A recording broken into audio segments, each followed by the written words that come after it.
You are experiencing the Knuckleheads of Liberty podcast. It is December 4th, 2023, and welcome to the Knuckleheads of Liberty, where we are bringing you the people and the organizations fighting for liberty around the country and in your region. Today, we're just going to kick around some topics. There's been a lot of news lately. So it seems like with a once-a-week show, we just don't have time for it all. But some of the things we're going to cover today is we're going to talk about the Newsom-DeSantis debate that just happened last week. Kind of gives a good juxtaposition of some of the big issues of what states are doing differently out there regarding policy. We're going to talk a little bit about the government's war on landlords. It just seems like it's been in high gear ever since the lockdowns. And then if we have time, we'll talk a little bit about some more examples of misinformation being put out by mainstream media. And finally, our Knucklehead Noise Patrol, we're going to talk a little bit about Biden's inflated sense of his own economic knowledge. But before that, let me introduce you to our panel. In our lower left-hand corner, we have Leon, the word Brathwaite, last word in Liberty. He is a retired engineer in the state of California. In our lower right-hand corner, we have our screaming eagle of freedom, Tim Everett. He is a pilot in the state of California. And my name's Jason McPhee, and I'll be your host. So one little thing we've started doing new since the last show, and is we want to kick off every show with sort of a quote of sort of a famous liberty-minded person out there, so that viewers can get a sense of, maybe what libertarians are all about. Last week, the one we quoted, and I just wanted to bring that back again real quick because I think it's so apropos to what we do on the show here. But and it was Javier Milei, who recently won the presidency as a libertarian, running as a libertarian, which is pretty amazing. He won the presidency of Argentina. And he made this comment that he said in an interview, and he said, "I did not come here to guide lambs. I came here to awaken lions."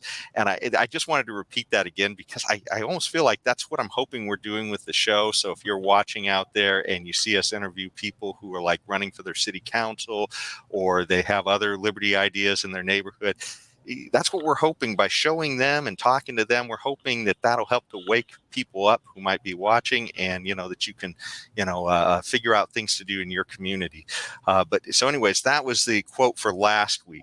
Now let me bring in the quote for this week. So the quote for this week is from Ludwig von Mises, and he is a prominent economist of the Austrian school. In fact, there's a whole institute named after him that we've had people on from their institute to interview, called the Mises Institute. But he had this quote that said, "Every step toward the elimination of profit is progress on the way towards social disintegration."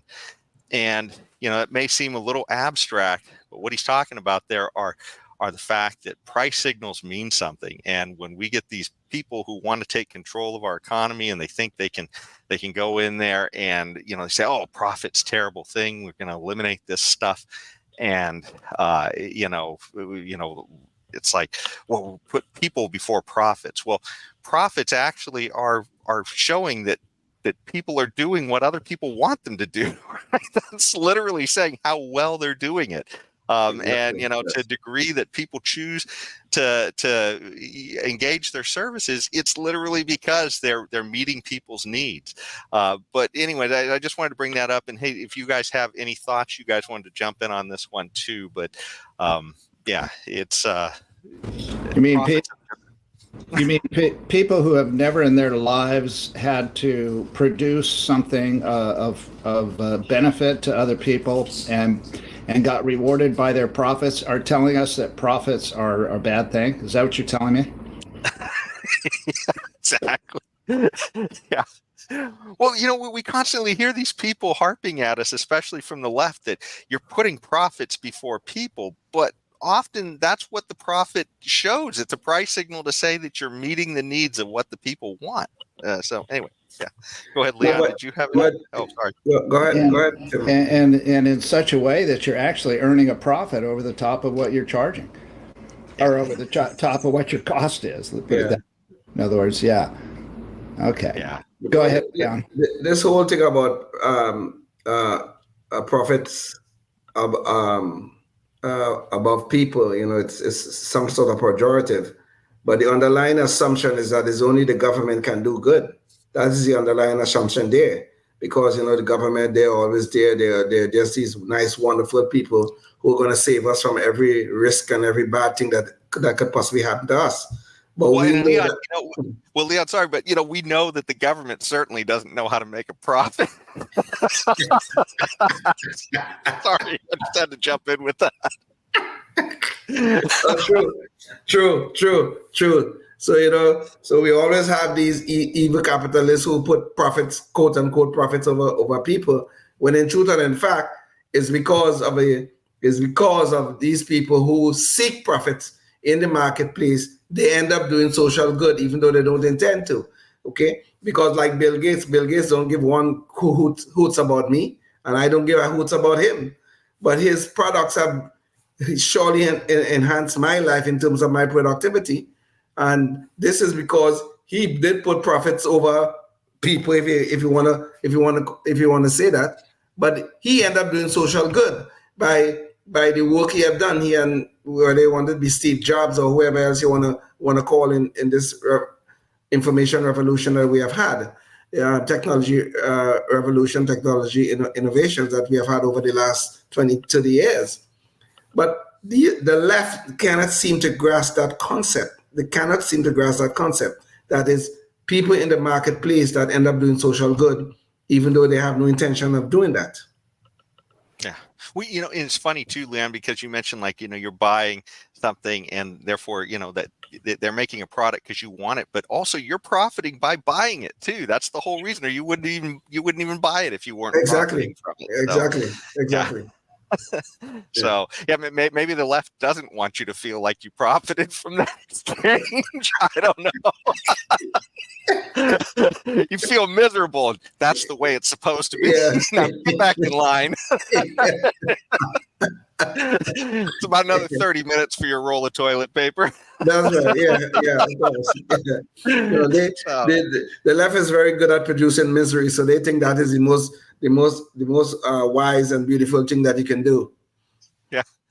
Well, speaking of misery, let's jump into our first topic, and that would be the debate that recently just happened between Ron DeSantis, the governor of Florida, and Gavin Newsom, the governor of California. And this is kind of an odd debate because neither of these are the front runner for their party. DeSantis is a Republican, Newsom is a Democrat, and Lord, don't we know how he's a Democrat here in California. But as far oh, sorry, go ahead, Leon. No, I just say we know too well, way too well. Yeah. Well, anyways, they had this debate, and it was kind of an odd debate because they said that they're not the front runners, and yet it almost felt like the debate that should have been. I mean, if the current front runners wind up being the final front runners for the Democrats and Republicans, it's going to be Joe Biden and Donald Trump. And both of them, have an awful lot of baggage. And they're both about as old as time. So, which is pretty, I guess demonstrable when you look at these other two guys who are on the stage, these relatively young governors. But it's kind of odd, though, that's what we're sort of facing. But the debate was kind of an interesting debate because it touched on a lot of topics. It touched on Bidenomics and the economy, what's going on. It talked a little bit about COVID lockdowns, which was a big juxtaposition between how California did things and how Florida did things. And it talked about a lot of other issues like crime and homelessness. And so we're gonna touch on some different clips from that and discuss them, just so we can sort of get a sense of what that debate was about and how it ran. But I do have to say right off the front, it did feel a little bit loaded against Gavin Newsom, being Sean Hannity as the moderator. It almost felt like 2 against 1 throughout the debate. Now that's usually the way it seems when it's Republicans on one of the mainstream media networks. That it's certainly we saw that with Biden and Trump. Trump, where literally Trump was bringing up things like the laptop, oh gosh, what was it? The Hunter Biden laptop, and the moderators would just jump in and support whatever it was or not Gavin, Joe Biden was saying. Yes. So it was almost like 2 against 1 there. So I guess, maybe this is, a little bit of, I don't know, evening out or whatever.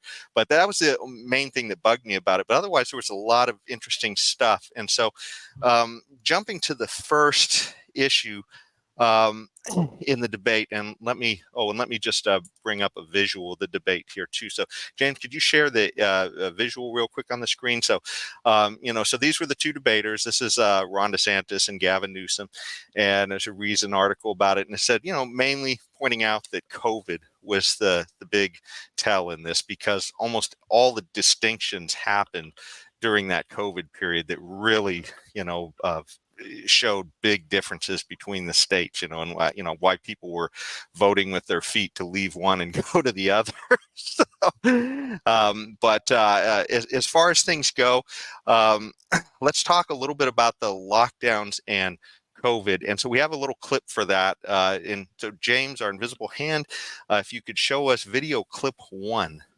Policies. Just understand, you don't need to lie about it. No, it's not. You were a lockdown governor. No, it's you not. locked down. One at a time. Gavin Newsom, finish your thought. Beaches, bars, and restaurants. That's just a fact. He's running away from his record. He's running away from the fact. Tens of thousands of people died unnecessarily because he caved to it's 29% higher death rate in the state of Florida versus the state of California. Okay, quick response, Governor. You showed the stats. The stats are very clear. One at a time. On a per capita age-adjusted basis, California and Florida basically the same. Now, why is that important?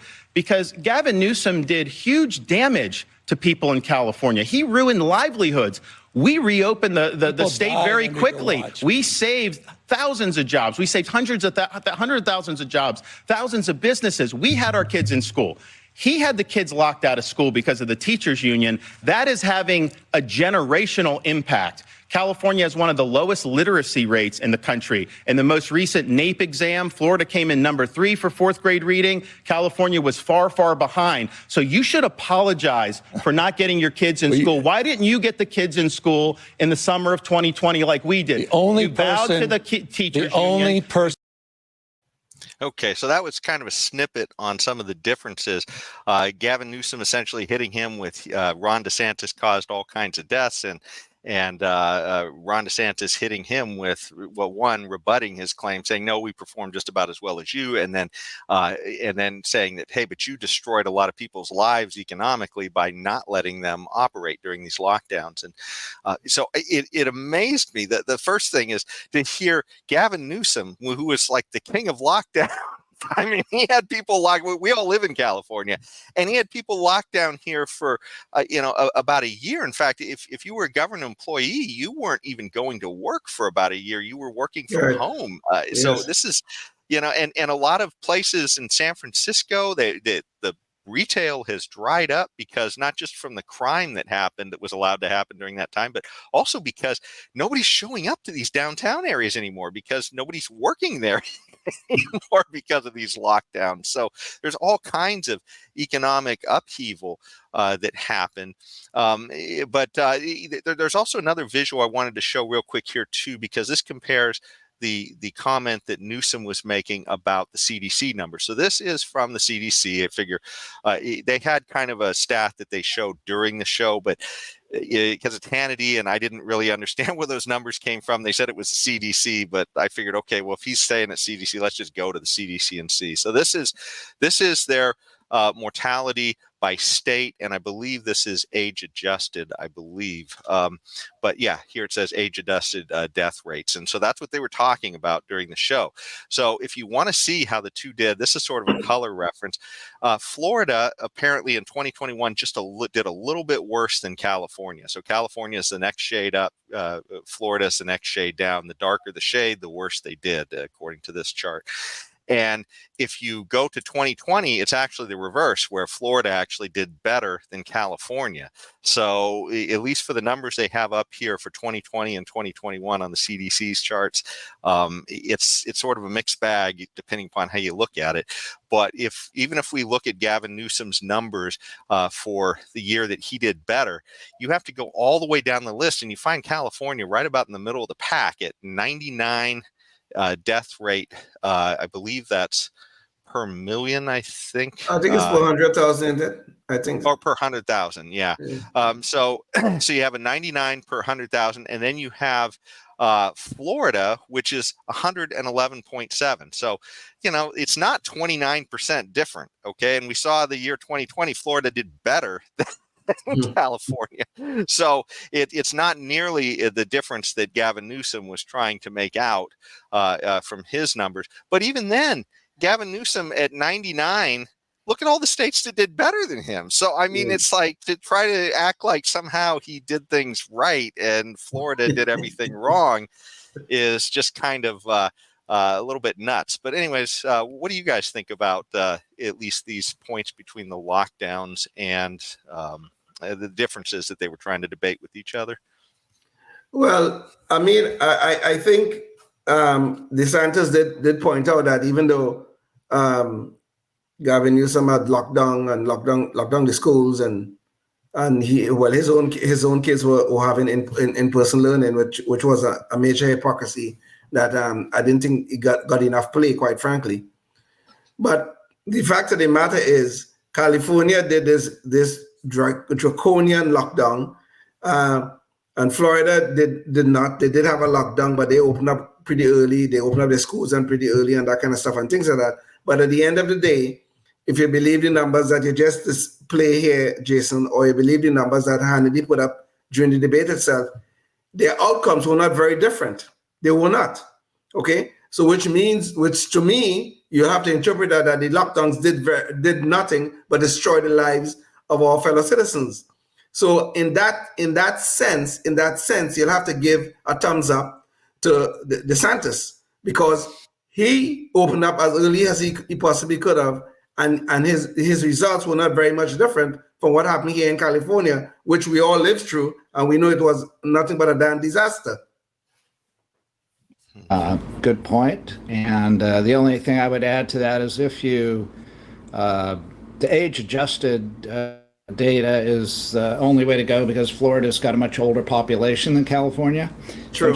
Retirees. So that's a good thing. But if you want to see Florida doing better than California, just look at the all deaths, not just COVID deaths, but all deaths.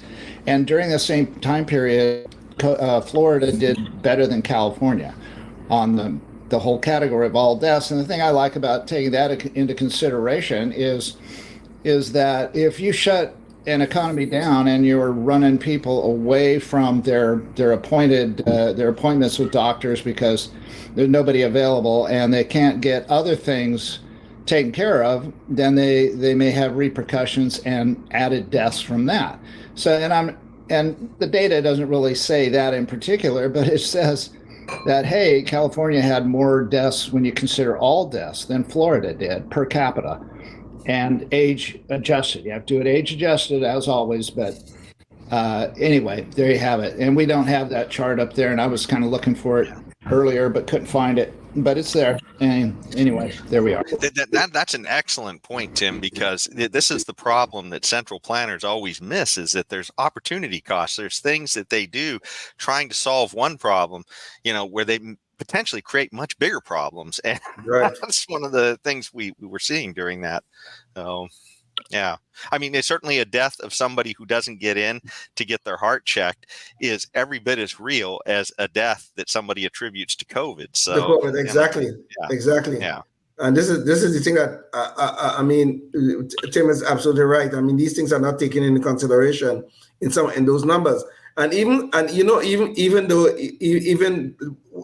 that is true, the other thing too that we have since found out, that those COVID death numbers are totally exaggerated, quite frankly, because they were counting all kind of stuff. Some guy fell off a ladder, and I don't remember where it was, and he died. and they said it was COVID. He did have the COVID virus in him, but he didn't die from COVID. But that was attributed to COVID, a COVID death. So some of those numbers are even quite exaggerated. So we don't even have the truth about what was really COVID deaths as of right now. I mean, I don't know if anybody have adjusted the numbers as yet, but those numbers are inflated anyway.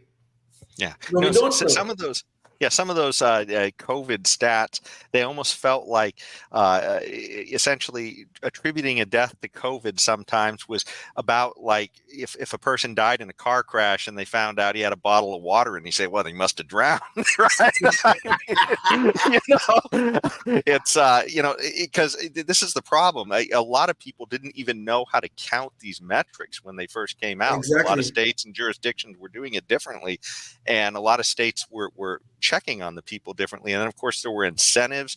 If you counted a death as COVID, then suddenly you got different resources from the government if it was a COVID death versus another type of death. So there's just all kinds of potential skewing of the numbers. But at least with respect to what the CDC said and with respect to what these two governors were saying, it very much looks like DeSantis was kind of overinflating his argument on this particular issue. I'm not sure DeSantis was overinflating. Sorry. Newsom was overinflating. I'm mixing up my governors here. Sorry. Well, that's what I like about the all deaths stat is that it rules any changes. I mean, if somebody's dead, they're dead. Okay, we're not saying how he died, just he died. Okay, so that's cut and dry, regardless of the jurisdiction, wherever it is, from one state to the next, counting, what particular thing killed them. You rule all that out when you just look at the all deaths thing. And in that situation, Florida did better than California during the time during which there were a lot of COVID deaths, COVID related. Okay, that's fine. Okay. Well, and speaking of which, one of the issues with the lockdowns and COVID is it had huge economic impacts on us. And so that kind of takes us to another area of the debate, which was they got very early into Bidenomics. Since Biden has been in control, the issue was, do you think that that's been a good approach to the economy? So let's pull up video clip number 2, James, if we can.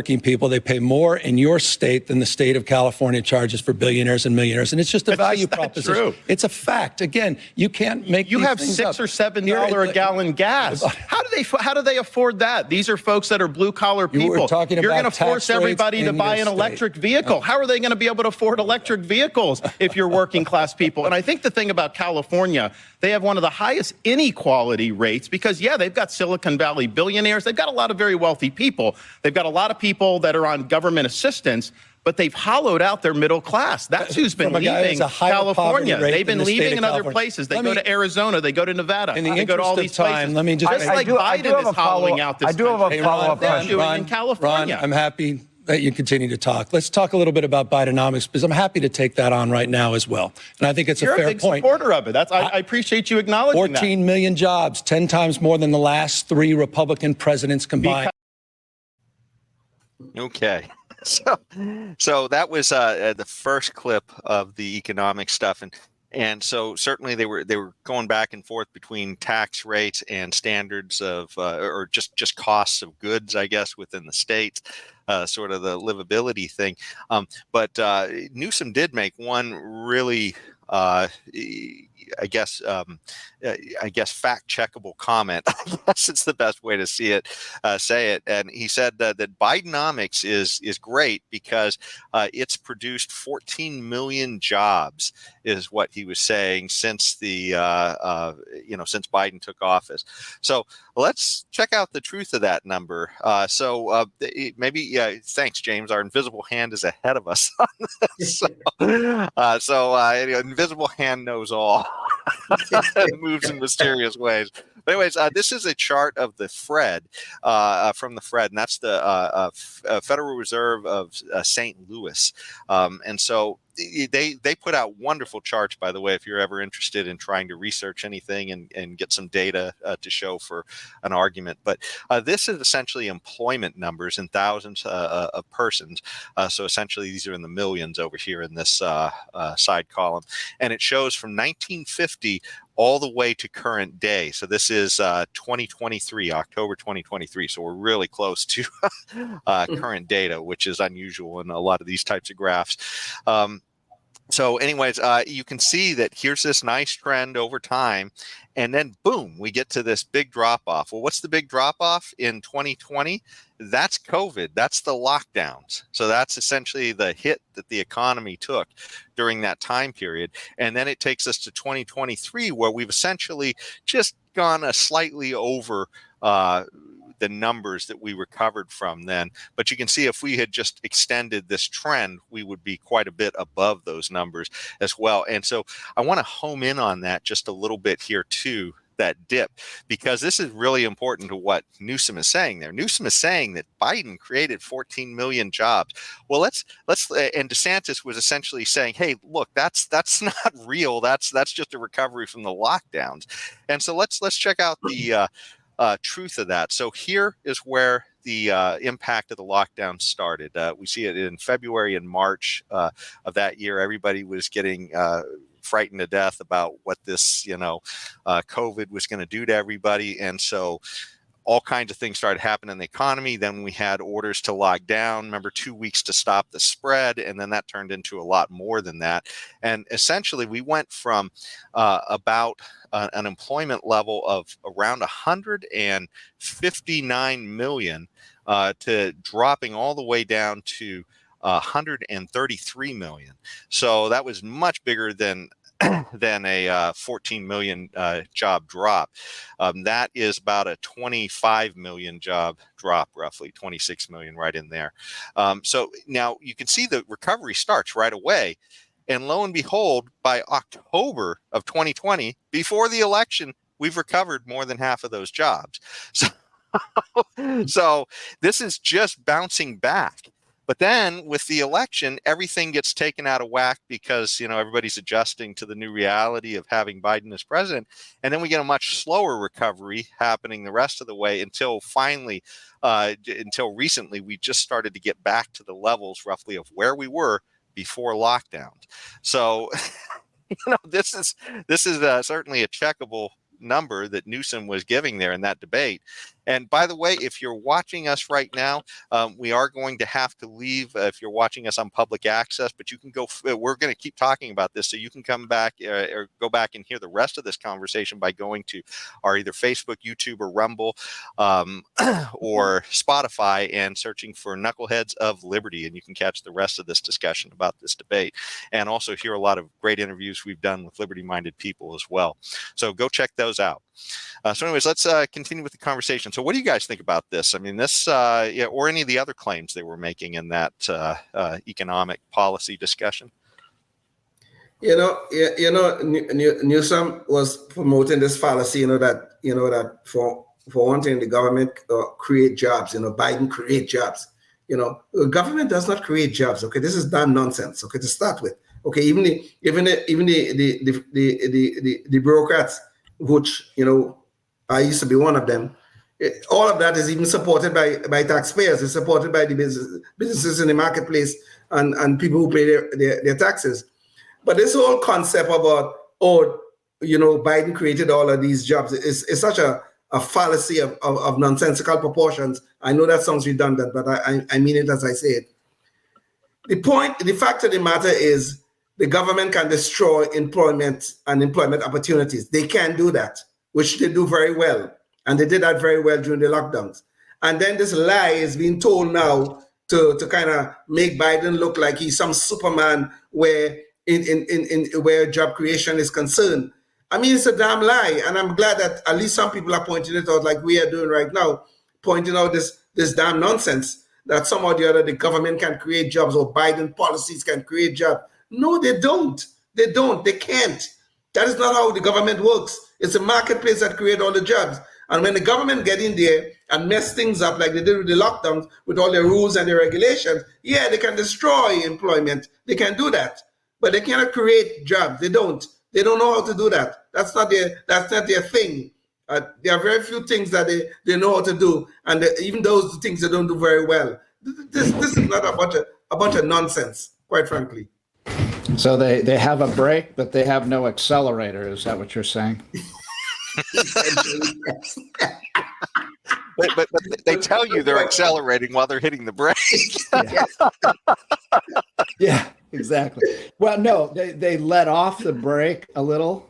They let off the brake, and then they say, "See what we did? We accelerated." Yes, yes. After they take the sledgehammer and beat you over the head, and then they stop hitting you. Instead of hitting you 20 times, they only hit you 10. Then they say, "Oh, look at what we have done! Oh my goodness, we are so wonderful!" You know? Yeah, don't you feel so much better now that we're only doing half the damage to you? Why are you not grateful? Why are you not grateful? We only hitting you 10 times, right? We were hitting you 20 times before. No, we only hitting you 10. Come on, be grateful. This is ridiculous. Yeah. It really is. The graph does show that it was just a recovery from the lockdowns. It's like, right. The government stomped on the brake, and then they let it off with lockdowns, and then they claim, look how many jobs we created. Yeah, you know, I'm going to have to argue with Leon. They did create them by letting off the brake. That's how they created them. They created relief from there. Oh, I see. If they stop hitting us with the sledgehammer, I guess that's creation. Okay. Okay. Yeah. Yeah, but it was stark though to see, and Jane, maybe you could bring back that visual one more time, because I just want to make that point that if you look at the curve here, this is during Trump's administration. It's much faster job recovery than what we had under Biden. I mean, in fact, it took a while to get going under Biden. It's like it just Biden's elected. He flattened out, and then it just sort of started creeping up, you know. So, anyways, the only thing I would say about that is that initial jump was just the jobs that actually existed that were not being allowed to be filled by employees, and so those bounced back that quickly. And I think the slower line was after those low-hanging fruit type of jobs came back, whether it was under Trump or doesn't matter, because none of them have that close of that ability to create jobs. So it wasn't that. It was just a bounce back in the economy. The economy creates jobs, and there you have it. I would push back just a little bit, though, Tim. I agree with you. Normally, you don't have the ability to affect things that fast with policy, but you do have the ability to scare the bejesus with, I guess, uncertainty out of people. And I think that's what we're seeing right around the election here. Everybody got really uncertain because, I mean, you see this just flat line, from, I mean, that's almost as far as a 90-degree bend as you can get. Yeah. Well, I may have been uncertain myself during that time period, but I still went to work every morning. It's true. Yeah. Well, but this is just the point, though, Jason. The government can destroy opportunities, job opportunities. They can destroy businesses by whatever policies they institute. That is true. They can do that. Whether they create uncertainty or whether they actually force people to close their businesses, as they did during the lockdowns. And when they let the ease off on some of their draconian policies, whether it's that they say, okay, fine, you could open back up now, or we're not gonna impose this regulation upon you and that kind of stuff. Yeah, then we see the bounce back, right? Yeah. But there is no creation there of anything. Okay, the government doesn't create anything, and Biden didn't create jobs, and Trump didn't create jobs. Yeah. They let their foot off the brakes. They did. They took their foot off the brakes and allowed the economy to flourish. Sure, that's true. But create? No. Yeah. And the funny thing is, too, I mean, if you look at the job growth during Trump's administration. Actually, it was about the same rate of growth as was happening during Obama's administration. So, it's just Biden seems to have, special talent for being worse than the other side. It's Bidenomics. But there was another video clip I want to share real quick, too, because it does show a little bit about how these people think as far as their prescriptions for the economy. And so this would be video clip number 3, and it has to do with gas prices. You're absolutely right. Since the 1980s, Republican administrations, Democratic administrations have experienced, under their stewardship, experienced higher gas prices in the state of California. We've been ripped off by big oil. We continue to be ripped off by big oil. Big oil now has met a new foe, and that's the state of California, the most aggressive anti-gouging law in America, more transparency being required than any time in America. And yes, we're suing the industry responsible for this climate crisis. By the way, the same climate. So this is the crazy thing that happens in California every year. So just in case you saw this debate and you think, hey, they're really doing something here. So California has a different gasoline market than the rest of the country, and it has to do with our pollution standards here in this state. We require during the summertime a different blend, which is why the prices tend to go up in California during the summer over the rest of the nation. It's part of it. I mean, we also have different taxes and stuff that they talked about, but we have a different gasoline requirement. So we can't just use the gasoline that's used in all the rest of the 49 states. It's a special blend for California. And so by doing that and having this essentially boutique market for fuel, if there's any disturbances in that market, you don't have the supply chain. If there's a refinery down or anything else. And we see this happen almost every other year, where people complain about gas prices in California, and then the politicians say, well, that's okay. It's those greedy oil companies, and we're going to sue them. And that's exactly what you see Newsom saying here. And I swear this happens. You can almost time it to a watch. It's like at least every other year where you see that some Democrat politician says he's going to sue the oil companies because they're ripping us off on our gasoline prices. So anyway, what do you guys think about this issue, that it's just greedy manufacturers that need to be controlled by Gavin Newsom to go ahead, have at it, Leon. Well, how quickly we forget. We I guess, I don't know, we voters, I guess, or whoever we are, the citizens of California. About 10 years ago, 15 years ago, yes, this boutique market came into being here in California when they introduced MTBE into our gasoline. Oh, we're gonna solve the climate problem. Oh, we're gonna have lower emissions, and all these great, wonderful things are gonna happen.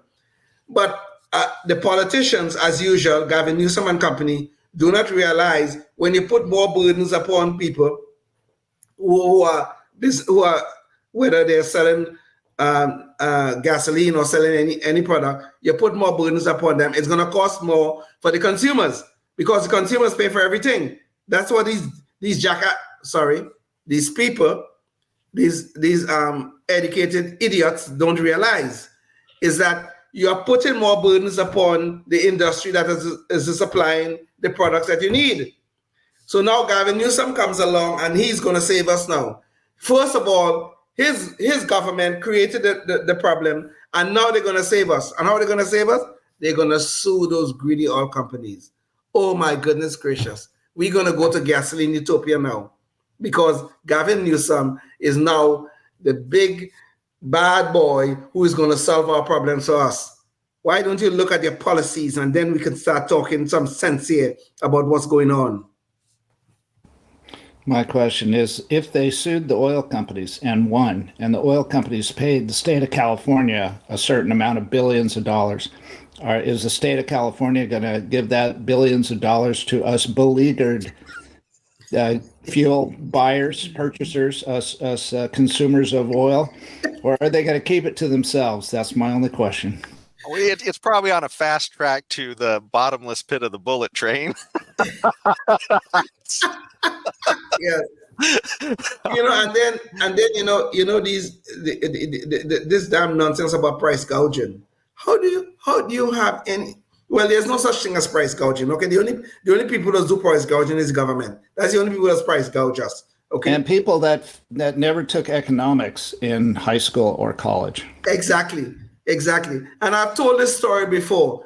I lived through a hurricane. My wife, myself, my wife, and my son, my oldest son, who was at the time about 5 or 6 months old. We lived through a hurricane. We lost a lot of stuff because the electricity was off. We had to throw out a lot of stuff. But you know, those politicians in Houston, which is where I was, oh, anybody found price gouging, we're going to make sure, blah, blah, blah, blah. So we couldn't get ice to save our stuff. So I was willing to spend $30 or so to get enough ice, which would have probably got me through the hurricane and get me through the time that the electricity was off. I was willing to spend the money, and I'm sure many of my neighbors and fellow citizens in Houston were probably willing to do the same thing. But we couldn't get the ice, okay, because the politicians were all there willing to arrest anybody who was quote-unquote price gouging. So we end up losing, instead of me spending $30, I end up losing about $150 of stuff that I had to throw out, meat and everything, some of my baby food for my kid and all kind of stuff. I had to throw it out. But what did they save me from? The scariest words, I think it was Reagan or somebody else who said it, we're from the government and we're here to help. We had to help, yeah. Okay. Just real quick, for people to move that ice from point A to point B, and you, Leon, were point B, they would have had to go through a higher expense. They would have had to, get a truck, load it on the truck, drive it, pay the gas to drive it to you. The supply chain was interrupted by the hurricane, correct? Yes. Okay. The supply chain is the more affordable supply chain. And so now it was a less affordable method. They had to drive some truck over rocky roads and up around and maybe go a much longer distance because of the damage of the hurricane, right? They couldn't pass. Not to mention more risk, Tim. I mean, just more risk.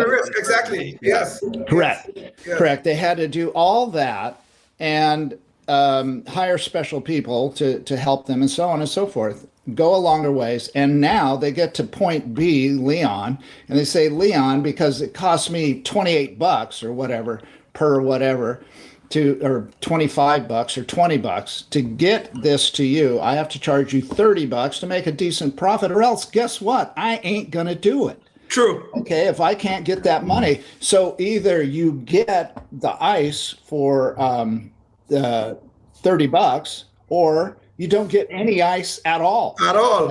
And that was what you experienced. And that's the whole thing about price, quote unquote, price gougers. They're not gouging. They're simply facing the new reality of a different supply chain, a more expensive supply chain. And that's it in a nutshell. Yeah. Well, the point about all this is, so these lefty politicians like Gavin Newsom and company and stuff like that, they don't seem to comprehend or they don't want to comprehend that those very basic facts that you just laid out, Tim. That is it. Now they just hate freedom, because freedom is a guy that loads a truck up with ice and travels, goes and takes a chance for $30. Yeah, that's freedom. They hate that. They want you dependent upon the government. The government will bring in ice. They'll get the National Guard moving, and they'll go pick up ice and fly it in on a helicopter and offload it at a cost to the taxpayers of $50 instead of $30. That's what they want you to do, and they will pay for it with your tax money or debt that's going to screw your economy up eventually. Well, essentially, they want to sell themselves as a hero in the whole thing, and that's how they do it, by jumping in the way of free people. But there is one little complication to that too before we jump into the next topic, because we got to move along. But imagine too if the ice was prescribed to be a special recipe by the government.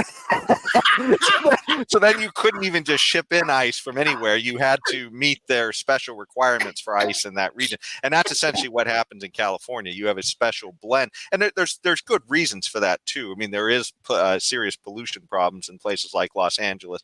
But regardless, that's one of the other constraints of why the price goes up, because not just anybody can rush in to save the day. But anyways, speaking of saving the day, let's talk about crime as well. And so this was one of the other focuses of the debate. James, can we get video clip number 4? Direction. With all due respect, look at your own backyard, Ron. You're not mining your backyard on this issue. I will do that because we have we had 2 radical left Soros district attorneys, like your buddy Gascon in LA, one in Tampa, one in Orlando. They were endangering the public, and I removed them from their posts. Gavin Newsom has not lifted a finger to rein in Gascon in LA. That city has collapsed. That county's collapsed because he is not enforcing the law. So that's just the reality. And here's the thing. American city. This is what's happening. So I thought it was funny. DeSantis points out a problem with crime happening in Los Angeles, and Newsom's response isn't to say that crime isn't happening. He's saying, "Don't insult our city." Yes, that's right. Yeah. I'm glad I did. I'm glad I didn't watch that debate. That thing was totally out of control. I mean, everybody's stepping on everybody else, and that's kind of like.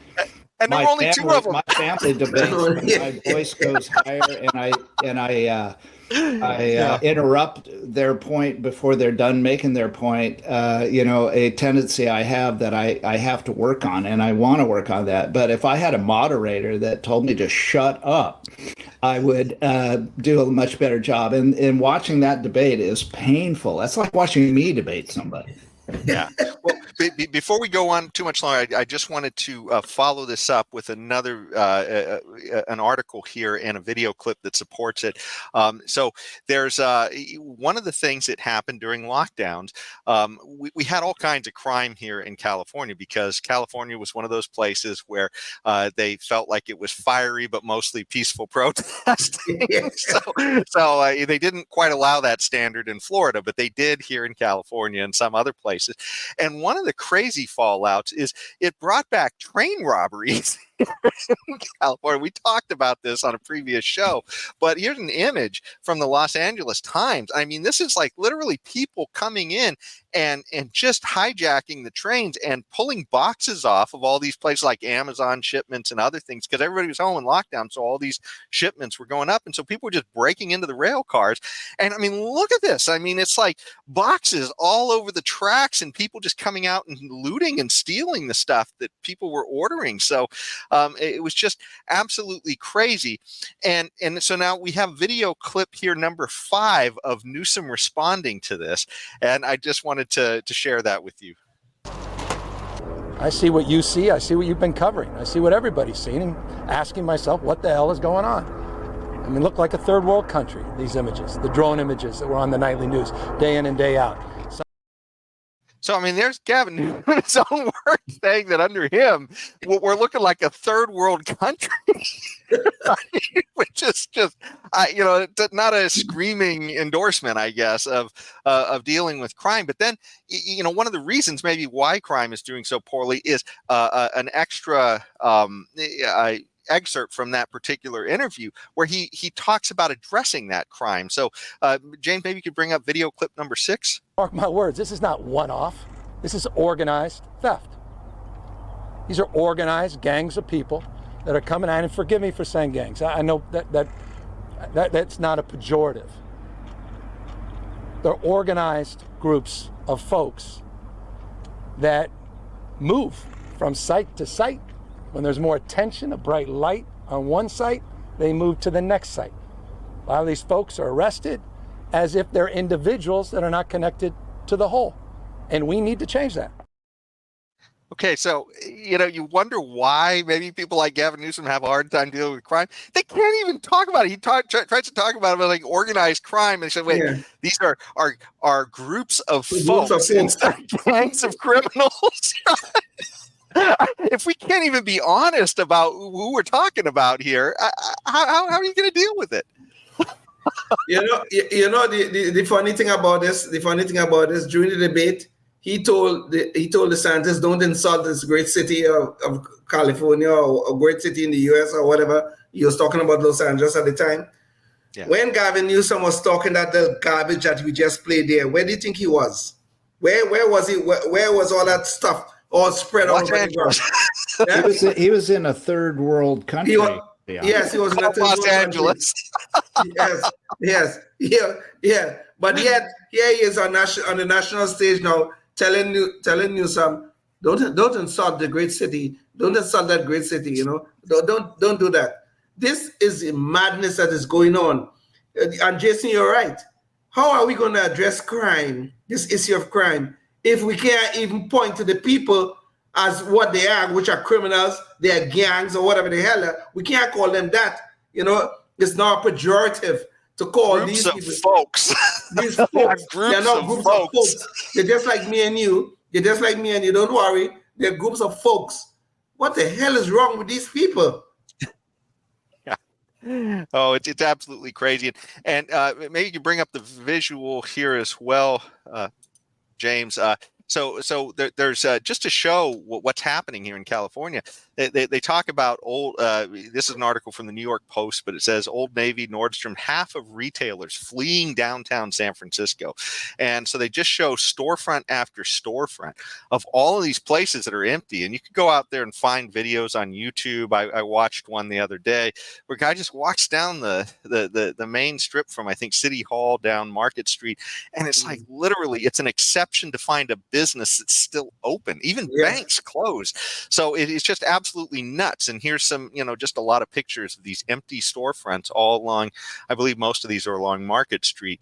But it's just absolutely nuts. And some of them, they were saying that some of them, I think the reason they might have been closing was because of the business traffic differences. But some of them literally saying that there was problems with crime and people not feeling safe. Like here's Westfield. That's one of the mall operators. They say their parent company, Paris based Uniball or Unibail Rhoda, Westfield.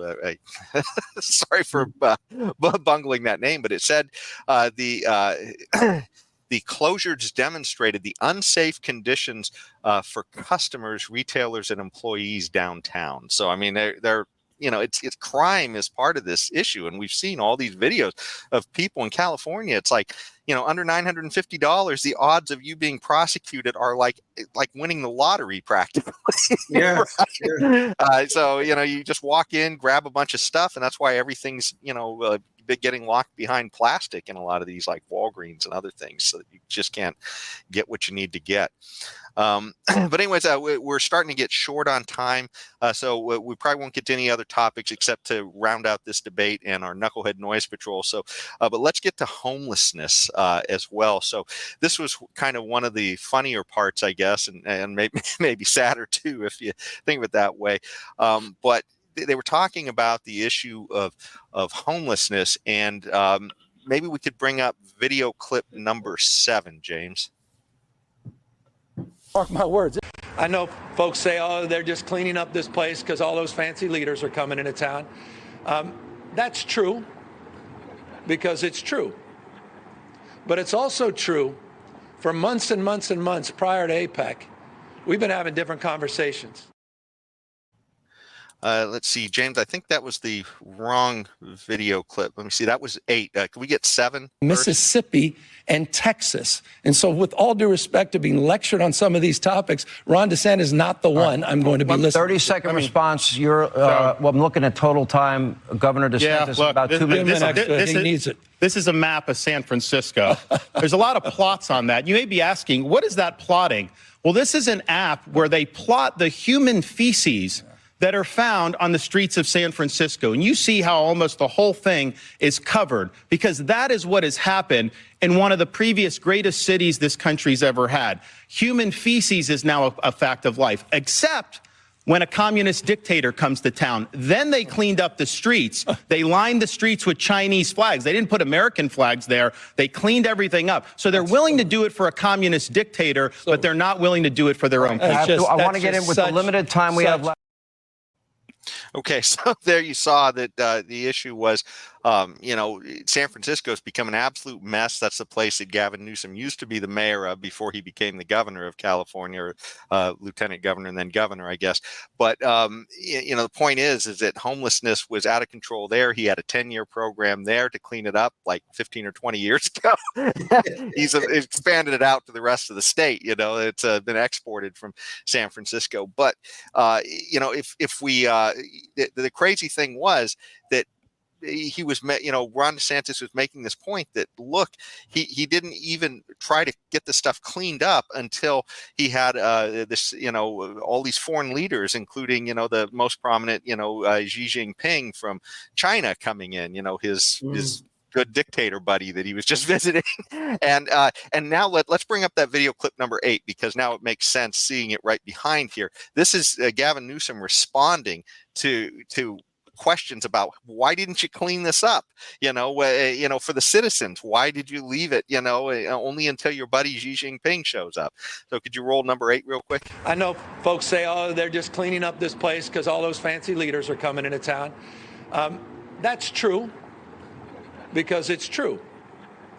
But it's also true, for months and months and months prior to APEC, we've been having different conversations. So poop all over the street, but we're not, we're not making a huge effort to get this cleaned up until these foreign leaders come up, and it's true because it's true. So we talked about that before, but there's a couple visuals here I wanted to bring in real quick before you guys jump in on this. So here is the CNN article. California has spent billions. It's actually around 17 billion to solve this problem. And even CNN, the Cult News Network, they say the problem's gotten worse. Right? So this is one of the things they talked about in the debate. And here is an article that talks from Business Insider that talks about San Francisco's poop patrol, which is, exactly what DeSantis was talking about with that little map of all of the pieces of poop, so that their poop patrollers know where to go to try to get that stuff cleaned up. And of course, you saw an awful lot of spots. So it sounds like it's a lot more than these few guys can handle here. And they're paying them like almost $200,000 a person to go clean up poop. It's a nice gig, maybe I should try that in my retirement, I have to say that since 2016, I have had to go down to San Francisco on a regular basis. So over the last 7 and a half years, I have seen, San Francisco always had problems, obviously, but in terms of its major decline, I have seen the transformation of that city like you would not believe. The homelessness issue is unbelievable down there. And, I think I spoke about one time I was down there not too long ago. And there was, I don't even remember where the hell I was, but there was some place I had to walk around the downtown area. And the smell of piss and feces was unbelievable. Just walking down the street, homeless people, some of them laying down right there sleeping. This is like 4 o'clock in the evening by the time I was done with my doctor's appointment. But the city have gone from a bad condition to a horrible condition. And this way that they're trying to address this homeless problem is always the problem, is creating even more problems, because we are dealing with drug addiction, we are dealing with alcohol addiction, we are dealing with mental disease, but they are not dealing with that problem. They are looking, we need to give these people new homes. We need to get them a little tent here, or get them a little apartment here, or get them a little something here. They are not dealing with the problem that is causing this horrible situation that we've seen in San Francisco. And all of these people laughing and carrying on about, we are spending more money, and we're going to create all these for the unhoused. That's a new thing now. For the unhoused, we're going to create these nice, wonderful places for the unhoused. But they are not dealing with the underlying problems that are afflicting these people. And these people really do need help. And this is where the government, quote unquote, could do some good. But they never do good anyway. We know they just create misery or more of it. So that's what we're seeing right now. Yeah. Any thoughts, Tim? Or I don't know. I'm kind of thinking about what Leon's saying, and yeah, it's true. I mean, they have their zoning laws, and they're not building houses in California. So as the population increases, or well, actually, it's maybe leveling off. I'm not sure, but as as people want to move to these congested cities, and I'm kind of wondering what these homeless people are even doing there. I mean, it's cold and it's basically an inhospitable place from a lot of standpoints. But if you're homeless, that is. So I don't know. I'm sure that it has a lot to do with the lack of affordable housing, and especially in San Francisco. It's one of the most expensive places in the world. You have to have a high-paying job to even exist there, or which includes picking up poop, apparently. It's part of the Green New Deal. Yeah, the brown. That's the Brown New Deal. The Brown New Deal. Brown New Deal. The grim New Deal. Yes. Yeah. Yeah. Well, I mean, that's way more money than I make. So, as a pilot, as a certified pilot that has to go through constant testing, I get like 4 check rides a year. I have to pass a yearly physical, blah, blah, blah. And I've got all kinds of written tests and things that I have to do every year. And I have to pass them all and so on. So, hey, at least I know what I could possibly do in retirement. Problem is, the $184,000 would be, almost all of it would be utilized in an apartment, in a tiny little apartment in San Francisco. A hole in the wall, Tim. A hole in the wall. Yeah, a hole in the wall for 184 income of 184 grand. Yeah. These sound like the Blutopian jobs of the future, being brought to us by Bidenomics. But you know what? We're almost out of time here, so let's jump right into the Knucklehead Noise Patrol. And speaking of Bidenomics, that's what it's about. We have the man himself talking here, and his big thing here is he again, prices went up because of inflation. We all saw inflation. Essentially, what happened during the lockdowns is the government pumped more money into the economy. At the same time, they shut businesses down, so there was less production. So you had more money and less stuff to buy, so the prices became higher. I mean, that's kind of how inflation works. And usually it's just government making more money with leaving the stuff alone. But here they push the stuff down by locking everybody down. So it's just the worst of all storms. And so Biden was saying that, hey, look, he's doing such a great job with Bidenomics, but it's all these, greedy businesses that are keeping the prices high. So let's go to this quote here that we have, and that's our KNP video, James. And wages for working families have gone up while inflation has come down 65%, giving families a little more money in their pockets and a little more breathing room for this holiday season. But we know the prices are still too high for too many things, that times are still too tough for too many families. But we made progress, but we have more work to do. Let me be clear. To any corporation that's not brought their prices back down, even as inflation has come down, even as supply chains have been rebuilt, it's time to stop the price gouging and give the American consumer a break. Look, that's why I'm tackling junk fees, these hidden charges that companies sneak into your bill to make you pay more money just because they can. So Biden, it's all about, these greedy companies, and don't worry, he's there to save you, just like you heard Gavin Newsom talking about gasoline earlier. That's why I didn't want to lose that video clip earlier. But, it's absolutely nuts, and it totally betrays, too, a misunderstanding by Biden or just sheer dishonesty. about what inflation is. Inflation, it goes up, and then if he says, okay, look, the rate of inflation decreased by 65%, well, that's like saying, I heard Dave Smith give this analogy, so credit to where it's due, but he said, so suppose that I gained 25 pounds last year, and then this year my rate of weight gain went down to 5 pounds. Well, I'm still getting fatter. It's not like, I can say, this is a good thing, and that somehow I should be thinner at this point. When your rate of inflation just comes down from the high points that it was at, and of course we can all see this. I mean, this is what kills me about this dishonesty. Is everybody walks into the grocery store and you see it. I mean, a loaf of bread maybe cost 25% more than it did, a couple years ago. Yeah. And it's we see it in all the products that we're getting, cars that, suddenly there's like an extra $10,000 to buy a car. So, it's just, maybe $20,000 car is now 30. It's just crazy. I mean, all of our prices have gone up, and he said, well, don't worry, I've raised your wage. It's just those greedy companies won't bring the prices down.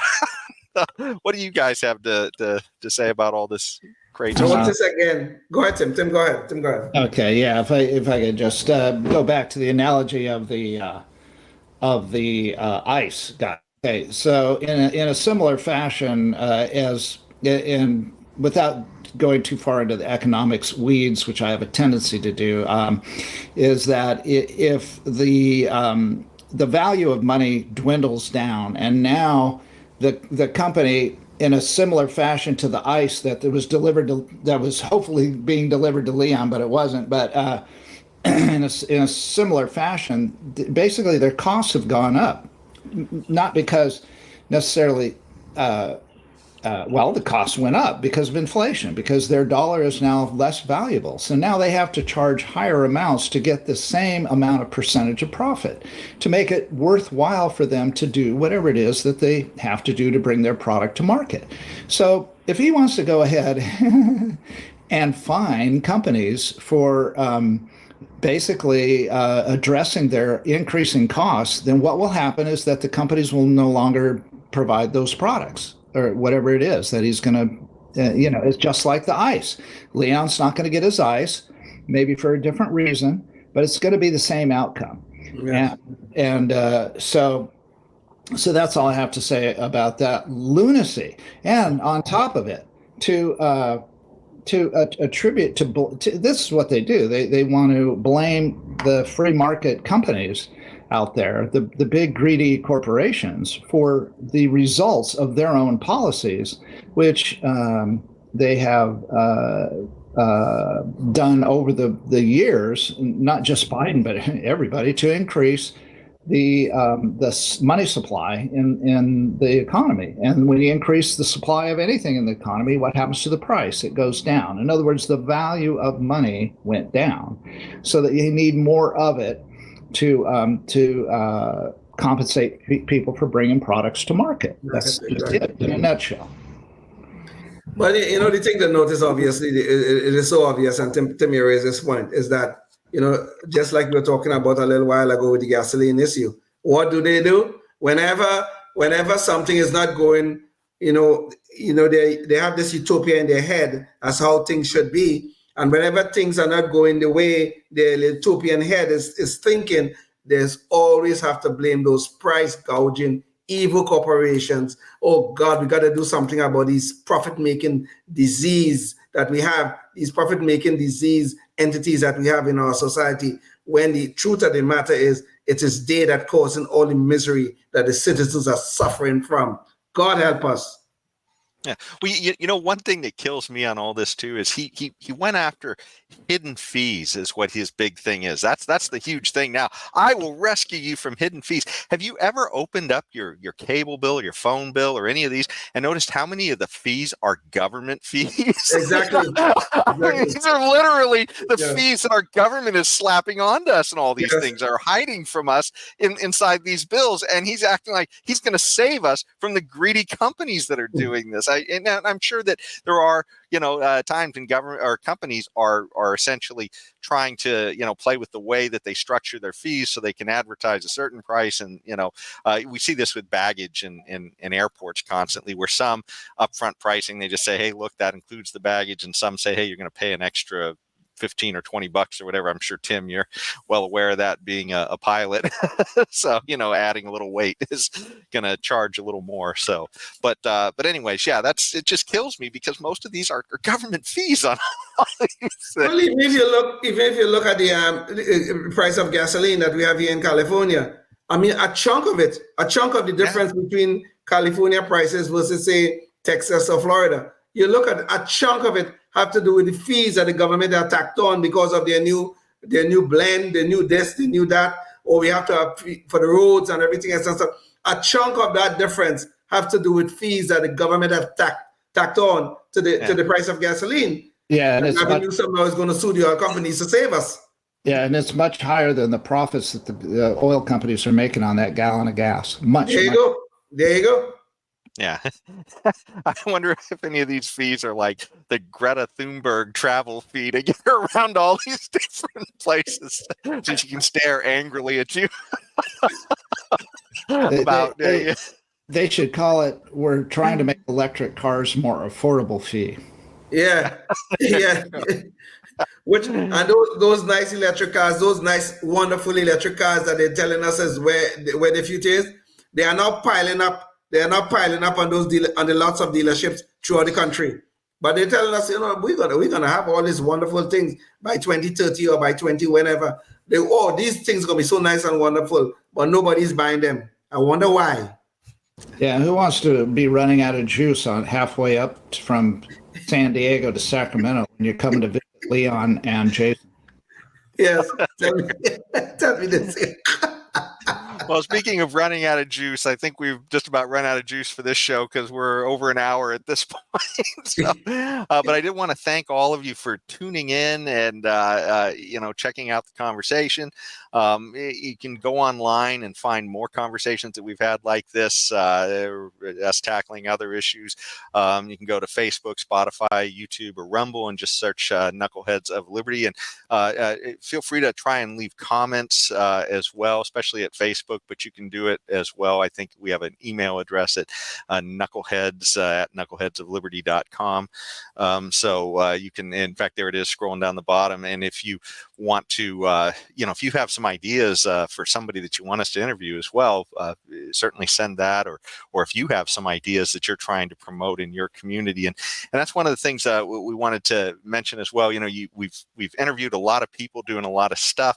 And so before the next show, try and think about how you could do things in your region or in your neighborhood to promote liberty, because the people who are out there to crush our liberty are going full steam. So we need all hands on deck. So if you're awake, help join the cause.